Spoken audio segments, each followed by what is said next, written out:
Auto తోలుతారా? అవునండి. రేవంత్ రెడ్డి పాలన ఎలా ఉంది సార్?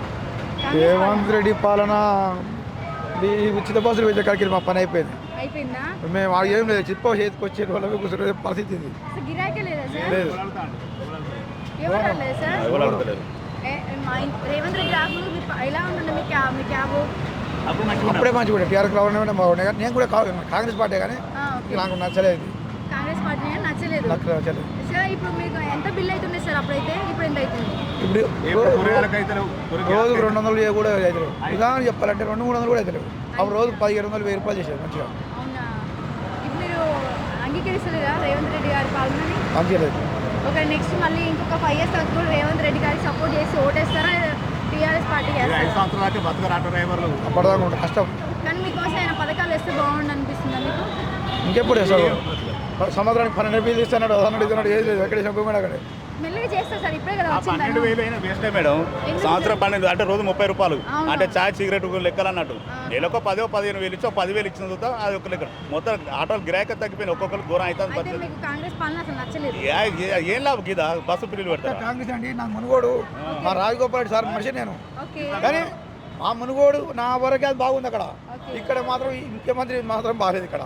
Okay sir. ఇప్పుడు ఓకే, మీకు తన టీఆర్ఎస్ నచ్చింది సార్ అయితే?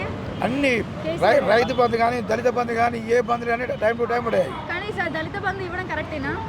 అది కాదు, గరీబ్ వారికి ఎవరు 3 లక్షలు 2 లక్షలు అవును సార్. అని 10 లక్షలు అది బాగాలేదు. అవును సార్. చాలా మంది కార్లు కొని అవి కొని అమ్ముకొని మళ్ళీ డబ్బులతో ఎంజాయ్ అది వేస్ట్ అది కదా. మీలాంటి ఇంకోటి రైతు బంధు కూడా 10 ఎకరాల లోపు, అవును. 7 ఎకరాల లోపు ఓకే. అది బాగుంది. 100 ఎకరాలకు 150 ఎకరాలకు కనుక ఏం సగదనం ఉందని చెప్పండి. ఎవడైతే రైతు పొలం దున్నేవానికి, వ్యవసాయం చేసేవానికి, భూమి ఉండేవానికి 7 ఎకరాలు 10 ఎకరాల లోపు ఇచ్చేసాయి. మాట్లాడండి సార్. చెప్పండి సార్, మీరు ఎలా అనిపిస్తుంది మీకు ఇది కాంగ్రెస్ పాలన? కాంగ్రెస్ పాలన అంటే ఇక ఇప్పుడు అంత ఏం చెప్పనా ఒక విషయం మేడం.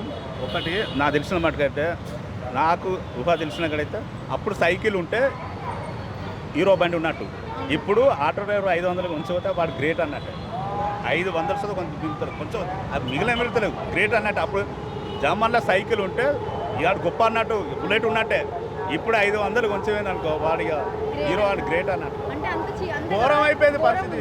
ఎరికైనా అప్పుడు కాంగ్రెస్ ప్రభుత్వం ఉన్నప్పుడు రేవంత్ రెడ్డి ఇక్కడికి వచ్చినప్పుడు ఫోటోలు తిస్తే అది ఇతరే ఇట్లా తిత్తరా అది అని రేవంత్ రెడ్డి అన్నాడు. ఇంకా అంతకన్నా అర్థమని చేసి మరి ఘోరం. మరి అది మిగులుతో చూడు లైన్లు ఎట్లున్నాయి ఆటోలు, లైన్లు చూడు ఎట్లున్నాయి, ఎక్కడ పడితే అక్కడ ఉన్నాయి ఆటోలు. మరి వీడు ఎట్లా బతకాలా అన్నాడు రేవంత్ రెడ్డి.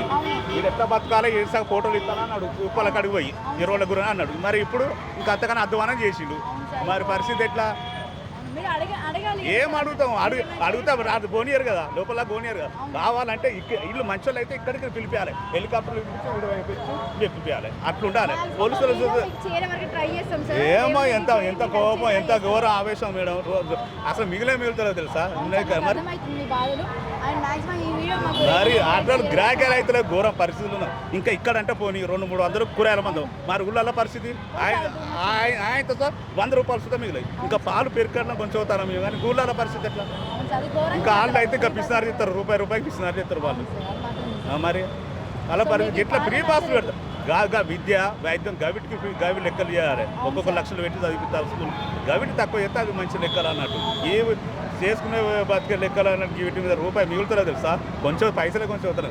ఒకప్పుడు 15 మంది సుక్కలు కనిపిస్తాయి మేడం. పోనీ ఆటోలు అంటే మా ప్రాబ్లమ్స్ చెప్తున్నాం. మిగతావి కూడా 6 గ్యారెంటీలలో కూడా గ్యాస్ పైసలు పడతలేవు, కరెంటు బిల్లు 0 వస్తలేదు ఎవరికి. వచ్చిన వాళ్ళకు కొంచెం 50% లక్ష్మి కళ్యాణలక్ష్మి పోయినాయి, ఉన్నాయి అన్నీ పోయినాయి. ఇప్పుడు రైతు బంధు పెట్టి మేమే గొప్పని వాళ్ళు గలలేగిరెత్తారు. అది కూడా 1,00,000 రూపాయలు మాఫైనాయి. మళ్ళీ మిగతా ఆగస్ట్ అట, అది వచ్చినాడు చచ్చినాడు అంతే. ఆగం ఉంది పరిస్థితి. అసలు రూలింగ్ కరెక్ట్ లేదు, నేరాలు ఘోరాలు ఎక్కువైపోయినాయి.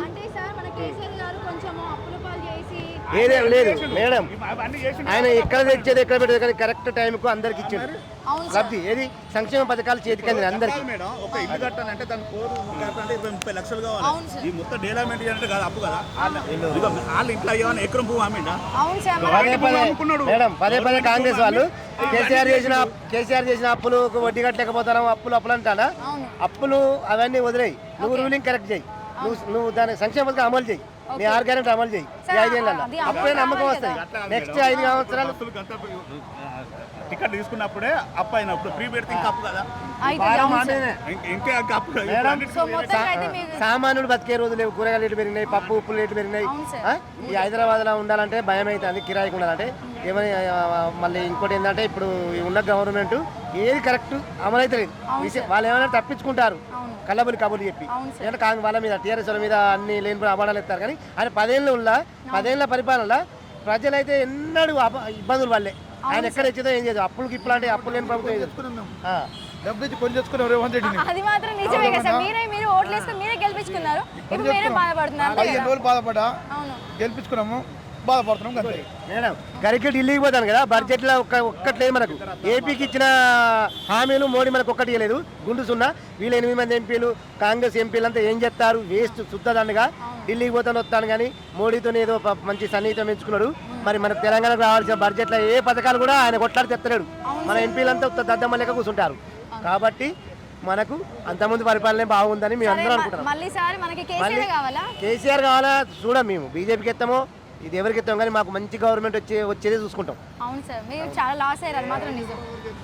అంతే విద్యా వైద్యం అది పెట్టాలి ఈ పథకాలు పెట్టి సోమరిపోతులు చేసి ప్రజలను మభ్యపెట్టడం వేస్ట్ ఓకే సార్. పిల్లలకు ఉచిత విద్య పెట్టాలి హాస్పిటల్ ఉచితంగా పెట్టాలి ఓకే సార్. ఈ రెండుతోనే జనాలు అంత ఆశ అవుతారు లక్షల ఫీజులకు తెస్తారు ఓకే సార్. బీటెక్లకు డిగ్రీ ఇంటర్లకు పిల్లలకు అర్థమైపోయింది. పేదవాళ్ళు బతికేటట్టు లేదు వ్యవహారం బాగలేదు గవర్నమెంట్ అస్తవ్యస్తంగా